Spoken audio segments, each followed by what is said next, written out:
Je pense que c'est vraiment la question du cinéma pour moi.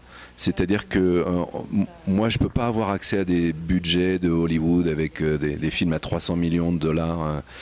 Euh, donc j'essaye de voir quelles histoires je peux raconter qui intéressent les gens avec beaucoup moins d'argent. Et donc c'est des histoires humaines, c'est des histoires avec pas des explosions. Et donc j'essaye de pouvoir parler aux gens, mais avec des choses qui restent simples, disons.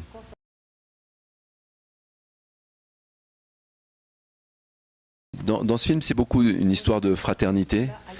Euh, moi j'ai deux sœurs, donc c'est vrai que ça raconte des choses de la relation que j'ai avec mes deux sœurs, mais c'est très transposé. C'est-à-dire que c'est pas du tout ma vie, c'est pas du tout autobiographique. Moi je suis quelqu'un qui est très urbain. J'habite à Paris.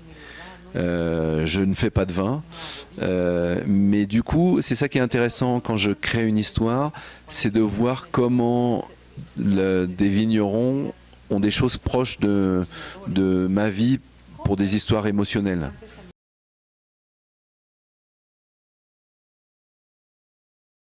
Alors c'est vrai que le vin, c'est un peu l'emblème de la France. Et que très souvent, moi, mon père m'a appris à aimer le vin ou à déguster du vin.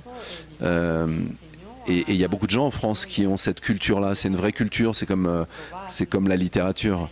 Et donc, moi j'ai voyagé souvent en Bourgogne. J'ai souvent été en Bourgogne avec mon père. J'ai découvert des gens, différents types de vins. Plus j'y vais, plus je connais des gens, des vins. Et donc c'est vraiment une culture. Et justement, ce qui est intéressant dans le vin, c'est que c'est très traditionnel et c'est très moderne. Ça change tout le temps.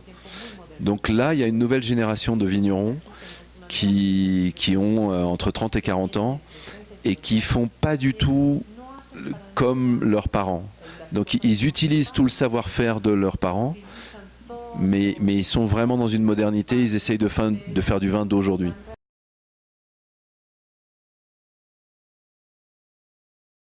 Je pense que le point de rencontre, c'est qu'on veut pas être comme les Américains. Mais hormis ça, je pense que justement, c'est ça qui est intéressant dans le cinéma mondial, c'est qu'il y a des auteurs différents, des nationalités différentes. Et quand, je sais pas, Iñárritu fait un film, c'est pas américain, c'est pas français, et c'est ça qui est intéressant. Et de la même façon, moi j'espère que le point de vue que j'ai, c'est un point de vue qui est français et qui n'est pas américain et qui n'est pas comme du cinéma d'Amérique latine non plus.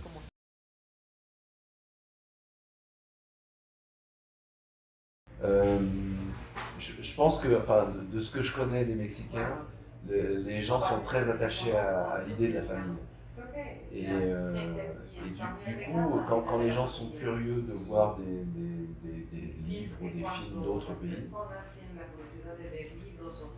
là, ce film-là parle de choses très essentielles, j'espère, qui peuvent traverser les frontières.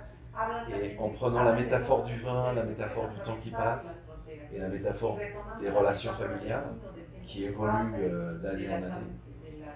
Parce que quand on est enfant, quand on est adolescent, quand on est adulte, quand on a soi-même des enfants, on est un peu comme le vin qui évolue chaque année. Et donc ça, je pense que ce regard-là, c'est quelque chose qui peut intéresser les Mexicains.